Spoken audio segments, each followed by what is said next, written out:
बिस्मिल्लाहिर्रहमानिर्रहीम। अस्सलाम वालेकुम दोस्तों, मैं फ़हीम अब्बास आपको न्यूज़ कैफ़े में खुशामदीद कहता हूँ। और मैं हूँ ज़हरा रज़ा। मेरी तरफ से भी तमाम देखने वालों को खुशामदीद। उम्मीद करते हैं कि आप सब लोग अच्छे होंगे, खैरियत से होंगे और अपनी सुबह का एक अच्छा आगाज़ भी कर चुके होंगे। जी हाँ, और हर सुबह हमारी कोशिश होती है कि हम आपके लिए किसी न किसी अलग मौजू का इंतखाब करके आपकी खिदमत में हाजिर हों और कुछ उस हवाले से बात हो, कुछ आप सीखें, कुछ हम सीखें और कोई कुछ अपनी शख्सियत में, अपनी सोच में कहीं ना कहीं तसही करें। आज हम जिस मौजू पे बात करने वाले हैं ये हमारे मुआशरे का एक ऐसा रुख है जो बहुत ही अफसोसनाक है। ये एक ऐसा पहलू है जो बड़ा ही शर्मनाक है हम सब के लिए। मैं आपको बताऊं कि इस वक्त एक रिपोर्ट जब वो आप सुनेंगे तो आपको भी बड़ी तकलीफ़ होगी, जिसने ये ऑलरेडी सुनी है उसे भी बड़ी तकलीफ़ हुई होगी कि ख़वातीन के लिए पाकिस्तान ख़तरनाक तरीन ममालिक की फ़हरिस्त में 6 नंबर पे आ गया। ये हमारे लिए कोई फ़ख्र की बात नहीं। अभी अगस्त के महीने में हमने बहुत नारे लगाने हैं कि हम जिंदा कौम हैं, हम ये कर सकते हैं, हम वो कर सकते हैं। ठीक है, हम बहुत काबिल, बहुत अच्छे लोग हैं, मगर ये पहलू हमारे लिए ये शर्म का मुकाम है और हम इस पे बात करेंगे। बात तब तक करेंगे जब तक ये मसाइल हमारे मुआशरे से, हमारी सोसाइटी से ख़त्म नहीं हो जाते। मैं आपको बताऊँ कि ख़वातीन के लिए किस तरह ख़तरनाक है। वो इस तरह ख़तरनाक है कि ज़्यादातर मर्द हजरात ख़वातीन पे जब तशद्दुद करते हैं तो उसे या मारपीट करते हैं तो उसे तशद्दुद के ज़िम्रे में ही नहीं लेके आते। और इससे भी बड़ी बात, अगर कोई इस तरह का जुर्म करता है तो उसे किसी किस्म की कानूनी नताइज का भी कोई डर ही नहीं होता है कि उसके साथ ऐसा हो जाएगा या वैसा हो जाएगा। और इसको तशद्दुद करने को शरई एतबार से भी बिल्कुल रोका गया है, कानूनी एतबार से भी। पता नहीं वो ऐसे क्या मामलात हैं कि जिसकी वजह से ये तशद्दुद के वाक़यात आए दिन बढ़ते आ रहे हैं और इस हद तक बढ़ते जा रहे हैं कि किसी मासूम की जान लेने से भी नहीं घबराते हैं। आजकल सोशल मीडिया पर जब इस तरह की तस्वीर देखते हैं तो दिल खून के आंसू होता है। इसी हवाले से आज हम अपने प्रोग्राम में बात करने वाले हैं। बिल्कुल। और फ़हीम, यहाँ मैं ये बात भी कहना चाहूँगी कि अगर हम सिर्फ ख़वातीन पे पूरे साल तो बहुत ज़्यादा तशद्दुद हुआ है, लेकिन सिर्फ जुलाई के महीने में ही अगर देख लें तो वो मैं थोड़े फिगर्स कोट करना चाहूँगी। 4 जुलाई को हमारे सामने एक वीडियो वायरल होती है जिसमें 2 आदमी अपनी बहनों को और माओं को हथौड़ियों से मार रहे हैं क्योंकि उन्होंने अपना हक मांगा है, जायदाद में अपना हिस्सा मांगा है। फिर 7 जुलाई को एक ख़बर आती है इस्लामाबाद जो कि कैपिटल है पाकिस्तान का, वहाँ पर एक कपल को हरास किया गया, फिज़िकली असॉल्ट किया गया, उस्मान मिर्ज़ा। और फिर 15 जुलाई को एक और हम खबर सुनते हैं, हैदराबाद में शौहर ने अपनी बीवी को घंटों टॉर्चर करने के बाद कत्ल कर दिया।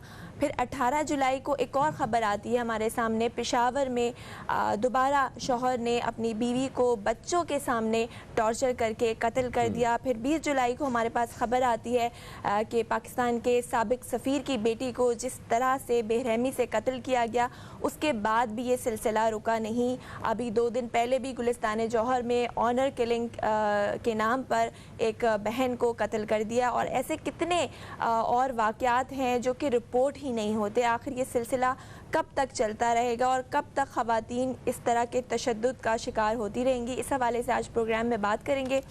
हमारे साथ स्टूडियो में फहमीदा यूसुफ़ी मौजूद हैं जो कि एक जर्नलिस्ट है, उनको वेलकम करते हैं शो में। अस्सलाम वालेकुम। अस्सलाम वालेकुम फहमीदा जी, कैसी हैं आप? बिल्कुल ठीक ठाक।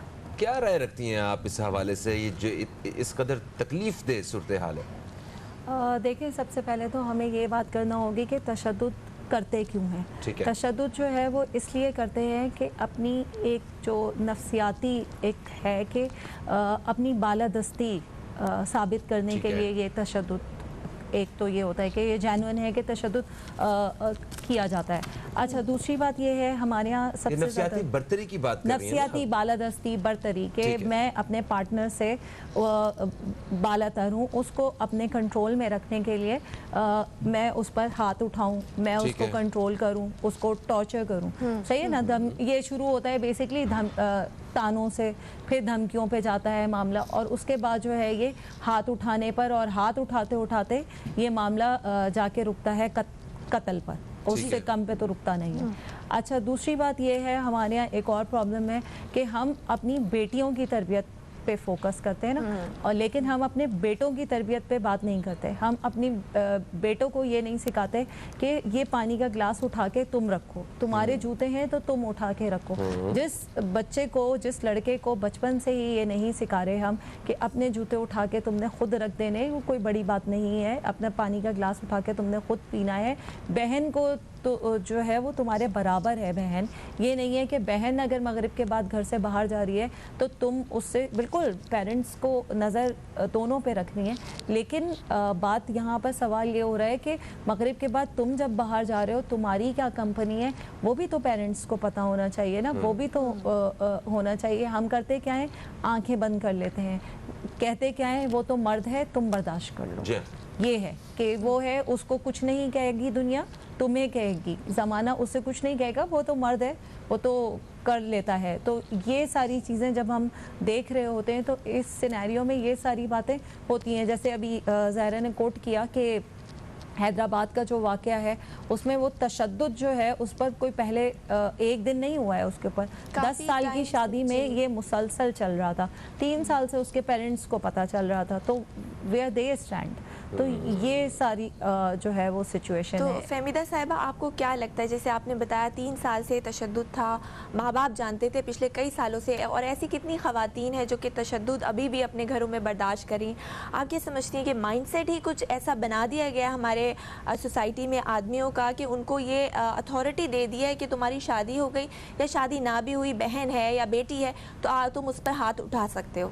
तो यहाँ पे तरबियत की कमी है। बिल्कुल ये बिल्कुल जो है, क्योंकि देखें ना, एक माँ के तौर पर, एक औरत के तौर पर इस्लाम ने भी एक औरत की एक ज़िम्मेदारी जो है वो रखी है जो बहुत बड़ी है, क्योंकि उसको एक नस्ल की तरबियत करना होती है, एक माँ के तौर पे नस्ल की तरबियत करना होती है। और हमारी माएँ जो हैं बहुत माजरत के साथ वो डिस्क्रिमिनेट घर से शुरू कर देती हैं अपने बेटे का। और हमारे यहाँ आप देखें ना, सबसे पहले होता क्या है, एक बेटी हो गई, 2 हो गई, अल्लाह बेटा दे दे, यहाँ से स्टार्ट होता है। किसी की 3 बेटियाँ हो, 4 बेटियाँ, ओह इसकी बेटियाँ नहीं, इसकी तो बेटियाँ हैं। और एक मेरी फ्रेंड है, वो खुद 5 बहनें हैं और उसकी खुद की भी 4 बेटियाँ हैं। वो बहुत और उसकी सास का कहना ये था, क्योंकि तुम्हारी माँ की बेटियां हैं तो तुम्हारी भी बेटियां हैं, मेरा बेटा इकलौता है तो मैं उसकी दूसरी शादी करूँगी। और इतना टॉर्चर कि वो बात शादी ख़त्म होने पर ही ख़त्म हुई। तो आप ये बताइए कि जहाँ पर बेटियों की पैदाइश को हम अभी तक एज अ फीमेल खुद एक्सेप्ट नहीं कर रहे, तो मर्दों से आप क्या एक्सेप्ट करेंगे। और उसके बाद फिर क्या होता है हमारे यहाँ, कि हमारे यहाँ जो ये सिनेरियो बनता है कि जो बेटा है उसको शुरू से ही हम एक अलग उस पे रखते हैं, राइट। और उसके बाद जो मैं कह रही हूँ ना कि ये तशद्दुद, और तशद्दुद के बाद जो है प्रॉब्लम ये है कि हमारे यहाँ कोई लॉ इम्प्लीमेंटेशन नहीं है। लॉ मौजूद हैं वायलेंस के ख़िलाफ़, सबके ख़िलाफ़, लेकिन नहीं है। और एक और प्रॉब्लम है कि हमारी फ़ीमेल्स इसलिए भी जो है वो डोमेस्टिक वायलेंस का उसका शिकार होती हैं क्योंकि जो है उनके पास कोई वे आउट नहीं है। कहाँ जाएँ वो सेफ़ हैं, सड़क पर सेफ़ नहीं है, वो किसी जगह पर वो सेफ़ नहीं है।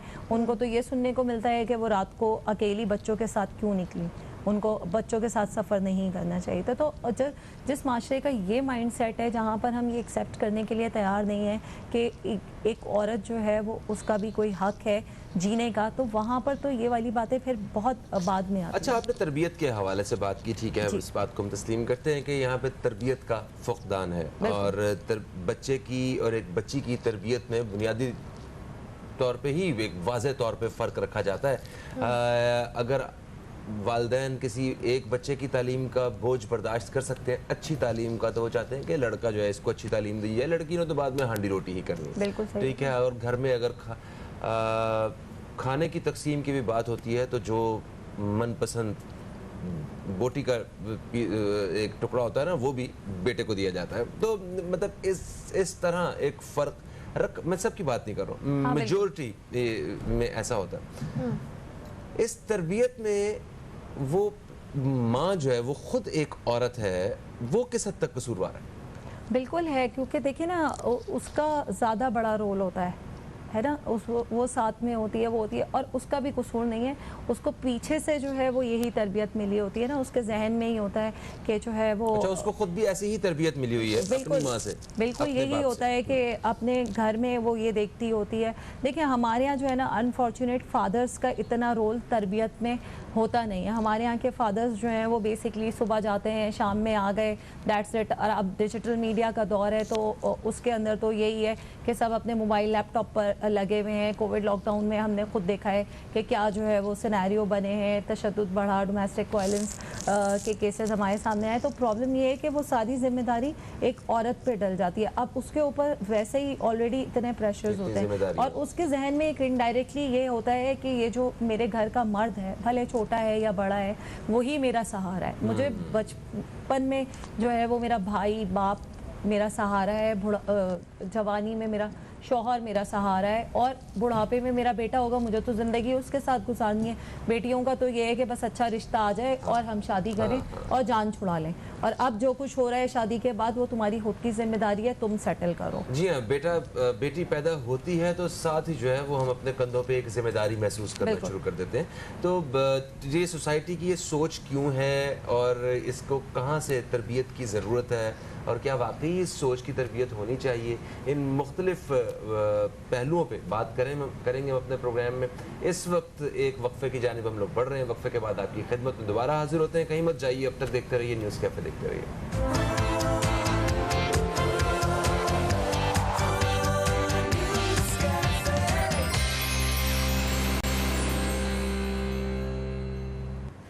जी वेलकम बैक। एक ब्रेक के बाद आपको न्यूज़ कैफ़े में खुशामदीद करते हैं। मैं हूं ज़हरा रज़ा, फ़हीम अब्बास मेरे साथ मौजूद हैं, और स्टूडियो में हमारे साथ मौजूद है फ़हमीदा यूसुफ़ी जो कि एक जर्नलिस्ट हैं, और हम उनसे आज बात कर रहे हैं ख़वातीन में बढ़ते हुए तशद्दुद के हवाले से, क्योंकि पाकिस्तान में काफ़ी ख़वातीन में तशद्दुद के केसेस जो हैं वो बढ़ रहे हैं, रिपोर्ट हो रहे हैं।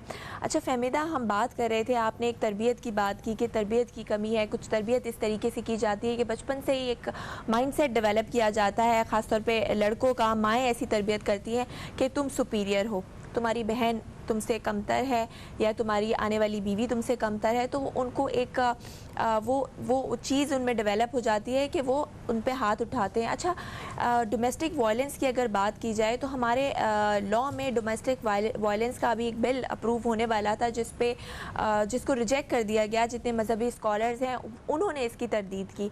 ये एक बहुत बड़ा अलमिया है कि हमारे मुल्क में सज़ाएँ उस तरीके से नहीं होती। दूसरा एक और चीज़ कि हमारे यहाँ जो विक्टिम होता है उसको ब्लेम किया जाता है। एक कातिल अगर जो कत्ल कर रहा है या अगर किसी पे हाथ भी उठा रहा है तो इसकी कोई जस्टिफिकेशन नहीं है। आप ये नहीं कह सकते कि औरत ज़बान दराज थी या औरत ने मिसबिहेव किया। अगर मिसबिहेव कर रही है तो आप उसको छोड़ दें, हाथ उठाना जायज़ नहीं है। अनटिल अनलेस वो ऑनर किलिंग एक डिफरेंट चीज़ है। तो आप मुझे बताइए, ये जो विक्टिम ब्लेमिंग होती है कि उसने ऐसे कपड़े पहने थे या वो रात के इस पहर क्यों निकली, जैसे मोटरवे केस में हमने देखा पुलिस के एक सीनियर ऑफिसर ने ये कहा कि रात में उन्हें नहीं निकलना चाहिए था। तो ये वाला माइंडसेट भी तो चेंज होने की ज़रूरत है। अच्छा देखें, इस तरह से हम थोड़ा सा बात कर लेते हैं, क्योंकि ऐसे लग रहा है कि जैसे हम जो है ना, शायद फ़हीम को बुरा लग जाए कि हम शायद सिर्फ मर्दों को ही टारगेट कर रहे हैं। नहीं, फ़हीम को बिल्कुल बुरा नहीं लगेगा, क्योंकि ये मर्दों के खिलाफ माइंडसेट के खिलाफ। मैंने प्रोग्राम के आगाज में कहा कि मेरे लिए भी हमारे एक शर्म का मुकाम है, बिल्कुल अफसोस का मुकाम है कि हमारी औरत के साथ जो है ये यहाँ पे ज्यादती होती है, और ये ख़तरनाक तरीन औरतों के हवाले से मुल्कों की फहरिस्त में पाकिस्तान का 6ठा नंबर है। मैं खुद बड़ा वो इस हवाले से परेशान हूँ और मुझे दुख होता है। और मतलब अगर उस मर्द ने किसी औरत को कत्ल कर दिया तो मैं उसकी नुमाइंदगी थोड़ी करूँगा। मैं तो कह रहा हूँ उसको इबरत का निशान बनाए। और ऐसे वाक़यात क्यों हो रहे हैं, क्यों मतलब नौबत हाथ उठाने तक आ रही है? ये बहुत सारी चीज़ें छोटी छोटी जो हमें डिस्कस करनी है, प्लीज़। जी अच्छा, देखें एक और बात है हमारे यहाँ के सारे मर्द बुरे नहीं हैं। हमें सपोर्ट करने के लिए भी हमारे मर्द मौजूद होते हैं। अच्छा, अब जो आप मुझसे बात कर रही हैं, जो विक्टिम को जो विक्टिम ब्लेमिंग है, वो तो हमारे यहाँ वैसे ही एक जो है ना, ये भी हमारे यहाँ शुरू से ही चलता आ रहा है कि अगर तुमने कुछ किया है तो तुमने ही किया होगा, उसकी गलती नहीं है, वो तो थका आ रहा आया तुम्हारी ही गलती है, तुमने ही किया होगा, भाई की गलती नहीं है, तुम्हारी ही गलती है, तुम चुप हो जाओ। तो ये जो तुम चुप हो जाओ से शुरू होता है ना, ये मामला जो है वो जाके आपके कत्ल पर होता है, जाके रुकता है। ठीक है, देखें हर सोसाइटी के नॉर्म्स होते हैं, हर सोसाइटी की जो है वो आपकी एक मोरल बाउंड्स होता है, कुछ चीज़ें होती हैं जो हर सोसाइटी के लिए एक्सेप्टेबल होती हैं, कुछ जो होती हैं वो एक्सेप्टेबल नहीं होती हैं, कुछ लाइंस होती हैं जो हमारे हर सोसाइटी का होता है, ये जो कि हम उसमें उस तनाजुर में देखते हैं। कुछ चीज़ें जो है वो हमारे लिए जो है वो इतनी ज़्यादा उस तरीके से शायद एक्सेप्टेबल नहीं होती हैं, तो उन पर थोड़ी सी आप क्रिटिसिज्म कर सकते हैं। लेकिन आप एक विक्टिम को आप जो है वो रेप केस में जो उससे आपने वो अगर परफॉर्मर देखा हो जो उससे क्वेश्चंस पूछे जाते हैं, मतलब कि वो विक्टिम वैसे ही वो परफॉर्मर देख के जो है वो मर जाए, जो एक रेप केस के बाद जो है वो एक खातून से सवालात किए जाते हैं या वो होता है, और क्वेश्चन तो यहीं से शुरू होता है कि तुम उसके साथ थी, तुम उसके साथ गई थी, तुम्हें तो आइडिया नहीं होगा या ये होगा। कोई ये नहीं सोचता कि जो घर में घुसकर किसी के साथ आपने ज्यादती कर दी है, किसी राह चलती बच्ची, छोटी सी 3 साल की बच्ची का क्या कसूर हो सकता है ना, उसके जो है वो कपड़े गलत हो सकते हैं। एक 3 साल की मासूम बच्ची का, एक 2 साल की मासूम बच्ची का, 5 साल की मासूम बच्ची का तो बिल्कुल आपने सही कहा, छोटी छोटी बच्चियों का रेप कर दिया जाता है। इस हवाले से भी बात करेंगे, लेकिन फिलहाल वक्त हुआ है प्रोग्राम में एक ब्रेक का, कहीं मत जाइए, मिलते हैं एक छोटी सी ब्रेक के बाद।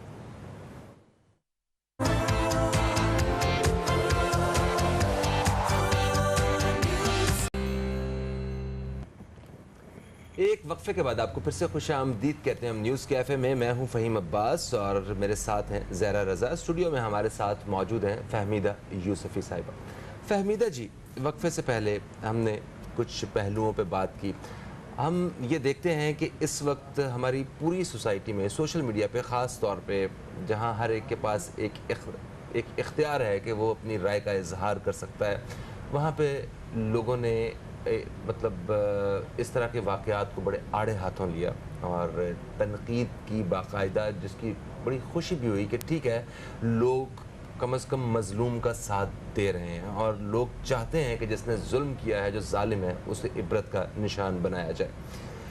आपने प्रोग्राम के आगाज़ में पहले जवाब में आपने ये फरमाया कि हमारे यहाँ ये जो तशद्दुद के बढ़ते हुए वाक़यात हैं, इनकी बुनियादी वजह जो हैं, ये वजूहात जो हैं, ये ताने हैं, धमकियां हैं, और फिर वो आहिस्ता आहिस्ता बढ़ते बढ़ते हाथ उठाने तक, और फिर ये अंजाम कत्ल तक जो है ना बात पहुंच जाती है। कत्ल के वाक़यात बहुत कम हैं, मगर सोसाइटी की हैसियत से देखा जाए तो बहुत ज़्यादा हैं। मगर ये ताने और धमकी और हाथ उठाना घर पे, ये बहुत आम सी बात है। इसको कैसे कंट्रोल किया जा सकता है, और आप किस तरह निशानदही करती हैं कि आखिर यहाँ तक नौबत पहुँचती क्यों है? उसमें मर्द हजरात किस हद तक कसूरवार हैं और ख़वातीन खुद कितनी कसूरवार हैं एक रिलेशन को इस तरह बिगाड़ने में? अच्छा देखिए, जो ये मियाँ बीवी का रिलेशन होता है ना, ये तो वैसे दोनों की तरफ से होता है, इतना खूबसूरत रिलेशन होता है, लेकिन इसको समटाइम्स ये होता है कि मिसकम्युनिकेशन की वजह से, एक दूसरे से बात ना करने की वजह से ये स्टार्ट होता है। ठीक है ना, वहाँ पर ये हो रहा होता है कि अगर हम इसको ब्रॉडर सेंस में देखें तो इस तरह होता है कि समटाइम्स जो है वो शायद आपका जो मेल पार्टनर है वो शायद गलत नहीं होता, समटाइम्स वो पेशेंस का मुजाहरा कर रहा होता है, समटाइम्स वो आपको स्पेस दे रहा होता है, लेकिन आप उसका, और मैं बिल्कुल इससे ये नहीं लीजिएगा कि मैं ये कह रही हूँ कि हाँ, ज़्यादती हो रही होती है, बहुत ज़्यादा मैं ये नहीं कह रही हूँ कि मैं उन मर्दों की बात कर रही हूँ, क्योंकि हम एक जनरल रिलेशन की बात करें जो कि अपनी बीवियों पे हाथ नहीं उठाते, वो कोशिश कर रहे होते हैं, कॉम्प्रोमाइज़ कर रहे होते हैं, बच्चों की वजह से कर रहे होते हैं। जाहिर है कि हमारे यहाँ कहा यही जाता है कि शादी में के मतलब कॉम्प्रोमाइज़ बच्चों की वजह से कर। जी। अच्छा ये होता है। अच्छा दूसरी तरफ ये होता है कि समटाइम्स जो है वो पेशेंस लेवल जो है वो बहुत बहुत लो होता है, एग्रेशन लेवल बहुत बहुत लो होता है। अच्छा फहमीदा जी, मैं माज़रत चाहता हूँ, कोई टेक्निकल रीजंस की वजह से हमें एक वक्फे की तरफ बढ़ना पड़ रहा है। वक्फे से वापस आते हैं तो मैं चाहूँगा कि आप इसका जवाब जो है वो ज़रूर हमारे प्रोग्राम में शामिल करें। दोस्तों, माज़रत के साथ एक छोटा सा वक्फा, कहीं मत जाइए, अब तक देखते रहिए न्यूज़ कैफ़े, देखते रहिए।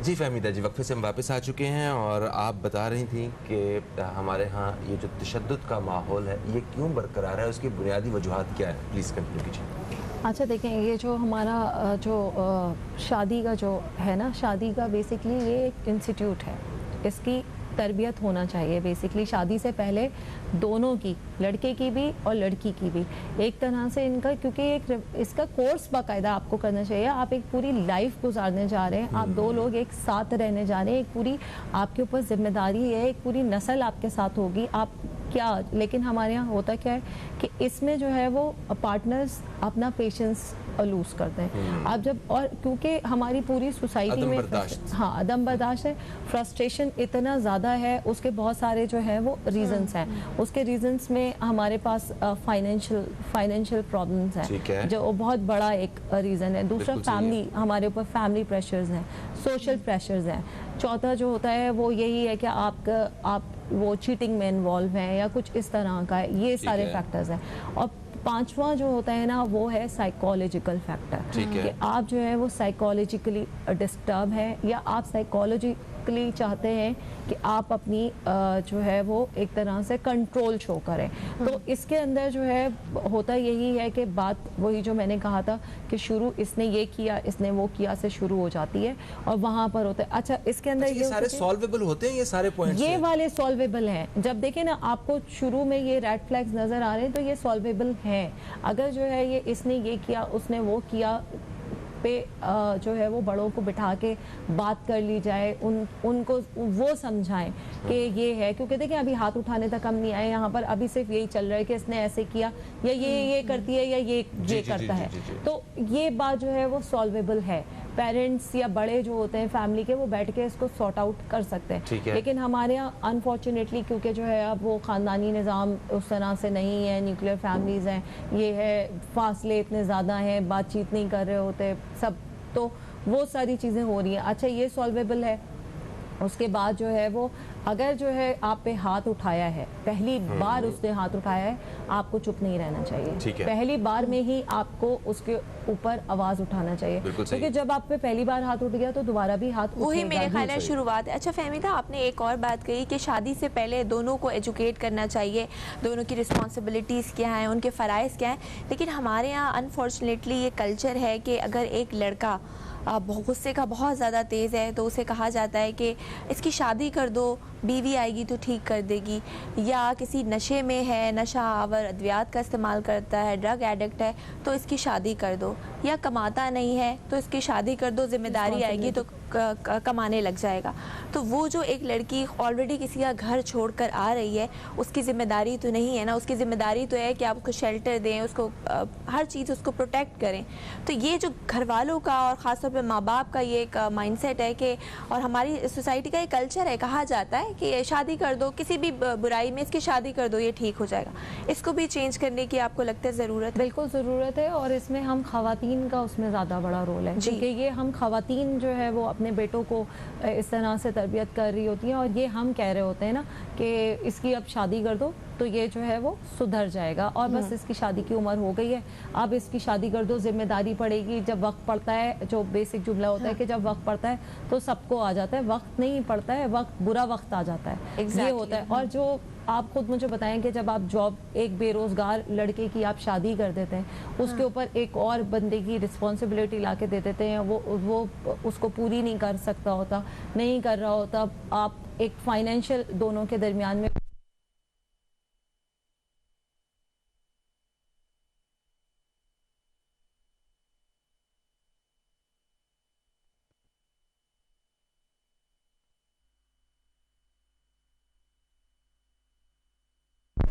और जो रेप केसेस होते हैं उनके अंदर भी जो मुहरिकात होते हैं।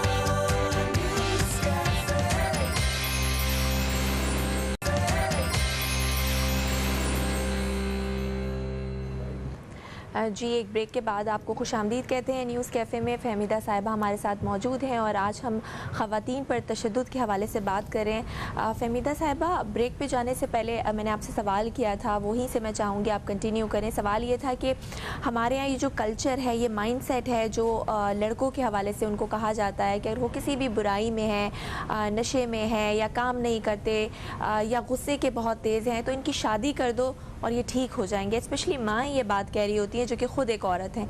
तो ये यहाँ पर जो तरबियत की कमी है और जो ये माइंडसेट चेंज करने की ज़रूरत है, इस हवाले से क्या कहेंगे आप? बिल्कुल, जो बात हम पहले भी कर रहे थे वो यही है कि जब आप एक लड़के को आप उसको वो बेरोज़गार है, आप उसकी शादी कर दें, ठीक है, और उसके ऊपर एक और रिस्पॉन्सिबिलिटी आ गई और जब वो फाइनेंशियल क्रंच उनके दरमियान में शुरू होगा तो मामलात कहाँ जाएंगे? मामलात जो है वो गालियों, बदतमीज़ियों, तानों से शुरू होंगे। और फिर अनफॉर्चुनेट है कि हमारे यहाँ की जो फीमेल्स हैं ना, वो इसको इस तरह से नहीं देख रही होती। वो कहती हैं हमारा बेटा गलत नहीं है, हमारी बहू गलत है, हमारी बेटी गलत है। तो ये प्रॉब्लम वहाँ पे क्रिएट हो रहा होता है और हमारी माओं की तरबियत की बहुत ज़्यादा जो है वो ज़रूरत है कि वो अपने बेटों की देखें। और साथ में मैं ये भी कहूँगी कि सिर्फ अब ये नहीं है कि आप बेटियों की तरबियत कर रही हैं, लेकिन आपको बेटियों की तरबियत के साथ साथ बेटियों पर नज़र रखनी है और बेटों को जो है वो बेतहाशा तरबियत की ज़रूरत है और साथ में उन पे भी आपको नज़र रखने की उतनी ही ज़रूरत है जितनी आप अपनी बेटी पर सख्ती करते हैं। आपको ये देखना पड़ेगा। अच्छा, अभी नए दौर में हम दाखिल हो चुके हैं जहाँ पे सोशल मीडिया, फ़ोन और इंटरनेट और पता नहीं क्या क्या हमारे बीच आ चुका है। यहाँ पे जहाँ इनकी सहूलतें बेशुमार हैं, वहाँ पे हमें नए चैलेंजेस का भी सामना है।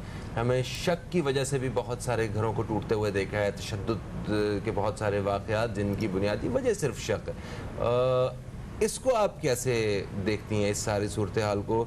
हमें मतलब किस तरह निमटना चाहिए और ऐसे इन चैलेंजेस के होते हुए तरबियत में कौन सी चीज़ें शामिल होनी चाहिए? देखिए, पता है प्रॉब्लम क्या है, जो हम बात कर रहे थे मैरिज इंस्टीट्यूट का, कि अगर दोनों की थोड़ी सी एक एजुकेशन हुई भी हो, दोनों को पता हो, जब आपका एक अपने पार्टनर पे ट्रस्ट ही नहीं होगा तो शक भी आप वहीं से शुरू होगा। इसने ये किया, इसने वो किया, शुरू ही जो है वो मिसट्रस्ट से होता है ना। अगर आपका ट्रस्ट है तब तो आप ये बात कहेंगे ही नहीं कि इसने ये किया या इसने वो किया। और उसके बाद जो है, अब ये जो फ़ोन की वजह से बहुत सारी ख़वातीन जो है वो अपना ऑनलाइन काम कर रही होती हैं या कुछ और कर रही होती हैं, उसमें भी जो है वो पार्टनर को शायद ये लग रहा होता है, वो इनसिक्योरिटी का शिकार हो 2-2 घंटे माँ से बात भी कर रही होती है। मैं आपको ये भी बताऊं, ज्यादा बातें जो है ना वो चीज़ों के हल की तरफ नहीं, वो मसाइल की तरफ ही जा रही होती है। तो बिल्कुल, और देखें ना, वो इश्यूज बहुत ज़्यादा हो रहे होते हैं। हमारे यहाँ के बड़े भी ये रियलाइज़ नहीं कर रहे होते कि ये जो सॉल्वेबल, जो मैं कह रही थी पहले, कि जो सॉल्वेबल हैं उन पर बात की जा सकती है, उनको देखा जा सकता है कि भाई अगर कोई आपको लग रहा है कि आपका जो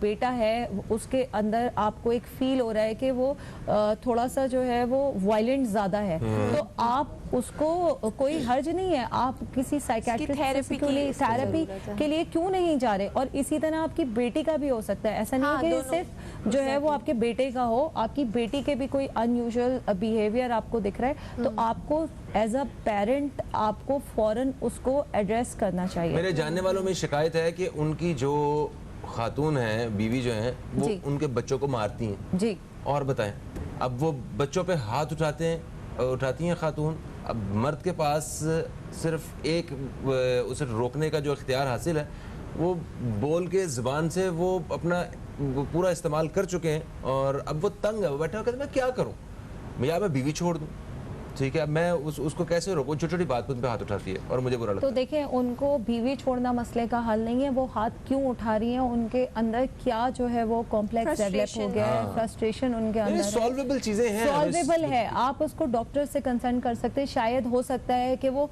आपके जो दोस्त हैं उनकी अटेंशन जो है वो चाह रही हो, क्योंकि देखें बहुत सारी जो होती है वो अटेंशन के लिए भी किया जा रहा होता है। और थोड़ी बहुत एज अ मदर मुझे ऐसा लगता है कि थोड़ी बहुत जो है बच्चों के लिए जरूरी है, लेकिन थोड़ी बहुत उसके, हाँ नहीं नहीं सिर्फ बच्चों के लिए, वो भी मैं कह रही हूँ थोड़ी बहुत, अपने बच्चों के लिए जो पढ़ने आते हैं उनके नहीं नहीं नहीं नहीं उन पे नहीं, लेकिन आप सख्ती से काम चला सकते हैं। आपको वो जो कहते हैं ना कि आप खिलाओ सोने का निवाला और देखो शेर की निगाह से, हाँ, थोड़ी बहुत सख्ती तो जाहिर है बच्चों पे बिल्कुल, और वो जरूर। एक कॉलर भी हमारे साथ है इस वक्त मौजूद। अस्सलाम वालेकुम जी। अस्सलाम वालेकुम। वालेकुम अस्सलाम, कैसे हैं आप लोग? बिल्कुल ठीक ठाक। कौन और कहाँ से बात कर रही हैं? मैं इस्लामाबाद से बात कर रही हूँ, डॉक्टर अफशान करीम। और आप दोनों का प्रोग्राम बहुत अच्छा है और आप दोनों के जो टॉपिक्स होते हैं बेसिकली, और आप माशाल्लाह जो कर रहे हैं कि लोगों को कुछ आप लोगों से मिल जाए, बहुत अच्छा है। इसके लिए रियली बहुत ज़्यादा अप्रिशिएट करना चाहिए आपको। अच्छा, आज के टॉपिक के हवाले से जैसे आप लोग डिस्कस कर रहे थे, मैं सुन रही थी कि तरबियत, देखिए तरबियत तो डे 1 से माँ बाप के ऊपर लाजिम हो जाती है। बच्चे को समझ है, वो जब भूखा होता है तो वो हमसे दूध मांगता है, चीज़ें मांगता है, उसको उस दिन से ही समझ है। लेकिन अनफॉर्चुनेटली हमारे पाकिस्तान में, हमारे माशरे में ये कहा जाता है बेटा है ना, करने दो, मसला नहीं है। तो वो जो बेटे के अंदर एक ईगो डाल दी जाती है ना, वो ये हो रहा है आजकल माशरा। हम बेटा हो या बेटी हो, उसकी तरबियत दोनों की इक्वल होनी चाहिए। और हम लोग ये जो अभी आप कह रहे हैं ना कि लोग कहते हैं शादी कर दो बच्चा सही हो जाएगा, जो आपने 25 साल बिगाड़ दिया बच्चा, वो क्या एक बच्ची आके सही कर सकती है बच्चे को? सही बात है। तो पहले आपको उसको ये कहना चाहिए तुम सुधर जाओ बेटा, तब तुम्हारी शादी होगी। हमारे यहाँ उल्टा कहा जाता है, अगर बिगड़ा हुआ, जितना भी बिगड़ा हुआ बंदा, उसको किसी के भी मत्थे लगा दें, वो बेचारी अपनी जिंदगी उसके साथ बर्दाश्त करके वो करती रहेगी। दूसरा, इस वक्त जो हमारे यहाँ पर सराउंडिंग में चीज़ें चल रही हैं, कोरोना है, ये है, वो तो एक अल्लाह की तरफ से है ही है चीज़ें, लेकिन हम खुद क्यों इन चीज़ों अपने आप को मज़ीद मुश्किलात में पैदा करें? क्योंकि हम अपने बच्चों से दूर हो रहे हैं। मैं जो भी अभी ये सिनेरियो हुआ, मैं उसके बारे में नहीं, अगर आपकी औलाद आपको ये कह देती है कि मैं वहाँ जा रही हूँ, तो आप इतना ब्लाइंडली ट्रस्ट क्यों कर रहे हैं अपने बच्चों पे? मतलब आपकी आंखें खुली होनी चाहिए, आपको अपने बच्चों के सर पे हर वक्त मौजूद होना चाहिए। आपको इतनी आज़ादी नहीं देनी चाहिए, स्पेशली इस माशरे में। अगर आज बच्चे ने ये कह दिया कि मैं यहाँ जा रहा हूँ, वहाँ जा रहा हूँ, और वो उसको पता है कि मेरे पेरेंट्स इस चीज़ को जो है वो मान लेंगे, तो यहाँ पर आज के दौर में हम पेरेंट्स, जो हम लोग हैं, हमारे लिए जंग का समा है। हमें हर तरफ से अपने बच्चों को जो है समेटना है, उनको अच्छी तरबियत देनी है, जो हम नहीं कर पाते। बिल्कुल सही।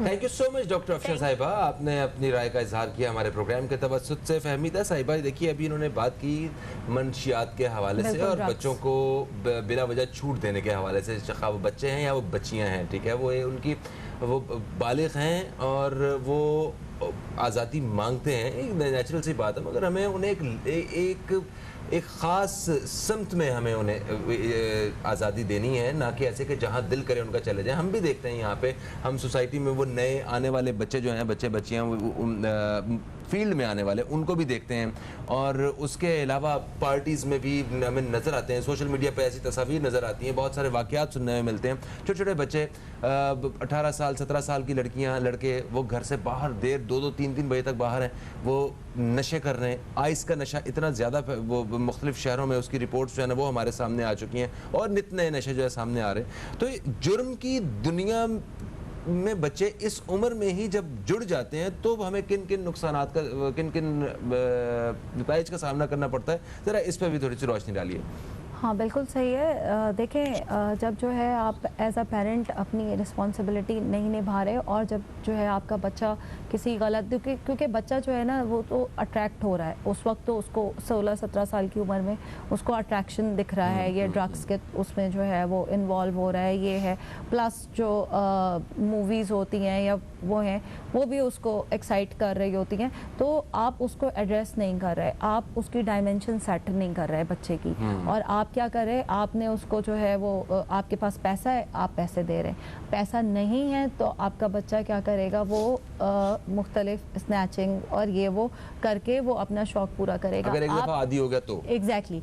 और आप जो है एज अ पेरेंट, आप अपने बच्चे से ये पूछ ही नहीं रहे कि तुम्हारे पास ये नया मोबाइल कहाँ से आया है, जो मैंने तुम्हें नहीं दिलाया, या तुम्हारी पॉकेट मनी तुम्हें इजाज़त नहीं देती है।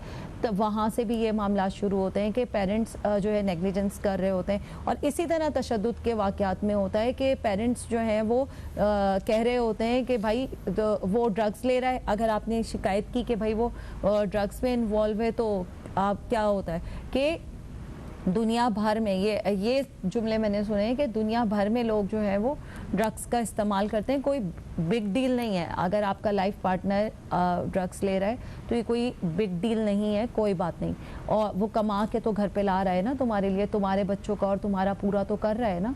तो ड्रग्स अगर ले रहा है तो कोई बिग डील नहीं है। ये ऐसी बातें भी हमें सुनने को मिलती है। पेरेंट्स करते हैं ये, पेरेंट्स कहते हैं कि बच्चों के लिए गुजारा करो और वो करो, और ड्रग ले रहा है कोई बिग डील नहीं है। देखो पैसे कमा के तुम्हें ला के दे रहा है, वो अपने कोने में वो जो कुछ कर रहा है, राइट। अच्छा, अगर उसने हाथ उठा लिया है और आपने अपने पेरेंट्स को बताया है, देखें पेरेंट्स की तो रिस्पॉन्सिबिलिटी, आई टोटली एग्री के पेरेंट्स की रिस्पॉन्सिबिलिटी कितनी ज़्यादा बनती है। ये नहीं है कि आपने अपनी बेटी की शादी कर दी है तो आप जिम्मेदारी खत्म हो गई। आप उसका वायलेंट बिहेव अगर हो रहा है, अगर आपकी बेटी ने आपको बताया है कि उसने हाथ उठाया है या उसने आपके साथ, तो वहाँ पेरेंट्स की जिम्मेदारी, पेरेंट्स की जिम्मेदारी और देखें विक्टिम की जिम्मेदारी भी बनती है, क्योंकि विक्टिम खौफ में, शर्म में, डर में नहीं। हमारे यहाँ बहुत सारी खवातीन जो हैं वो अपने हुकूक से आगाही भी नहीं है उनको, और पेरेंट्स की तरफ से ये कहा जाता है, जैसे आपने भी बोला हाथ उठा लिया है तो कोई बात नहीं, शौहर है, गुजारा करो।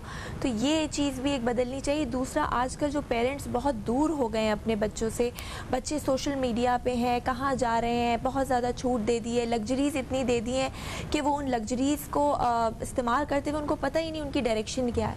तो माँ बाप के लिए क्या मैसेज देना चाहेंगे आप? माँ बाप के लिए बहुत ज़्यादा ज़रूरी है कि उनकी रिस्पॉन्सिबिलिटी बनती है, उनको दुनिया में नहीं वहाँ भी जाकर उनको भी जवाब देना होगा। ये जो जितने कत्ल हुए हैं ना, इसके जो है वो इसके ज़िम्मेदार उन बेटों के पेरेंट्स भी इक्वली हैं। ये ऐसा नहीं है, क्योंकि अगर उन्होंने प्रॉपर तरबियत की होती ना तो ये नताइज नहीं होते। और उतने ही इक्वली ज़िम्मेदार विक्टिम के पेरेंट्स भी हैं। मैं तो कहूँगी कि डोमेस्टिक वायलेंस आपके सामने, आपकी बेटी के साथ, आपकी बच्ची के साथ हो रहा है और आप उसको निगलेक्ट कर रहे हैं। आप कह रहे हैं कि तुम बर्दाश्त कर लो, तुम कर लो, और जब तक बर्दाश्त कर लो कि वो तुम्हारी मार मार के तुम्हारी जो है वो हड्डियाँ तोड़ दे, और हम जो है उसके बाद जब तुम खबर बन जाओ तो हम इंसाफ के लिए सड़कों पे बैठ के बोर्ड उठा लें। बिल्कुल सही। Thank you so much Fahmida ji, आप तशरीफ लाई, आपने बहुत ही कुछ अहम चीज़ें जो हैं वो हमारे प्रोग्राम के तवज्जुह से आज नाज़रीन तक पहुँचाई कि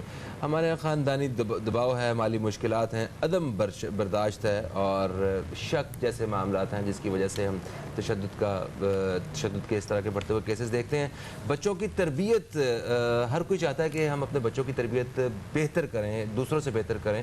हमें उस पर दोबारा से एक दफ़ा पूरा सोचने की, पढ़ने की ज़रूरत है। इंटरनेट हमारे पास है हर एक के, आप पढ़ें, उस पर जाएँ, ढूंढें कि किस तरह हम बच्चों की अच्छी तरबियत कर सकते हैं, और बच्चों की सोहबत पे बड़ी नज़र रखने की हमें ज़रूरत है कि बच्चे क्या कर रहे हैं, कहाँ जा रहे हैं। फ़हीम अब्बास को, न्यूज़ कैफ़े टीम को दें इजाज़त। आपसे इंशाल्लाह फिर मुलाकात होगी, तब तक के लिए खुदा हाफ़िज़। पाकिस्तान जिंदाबाद।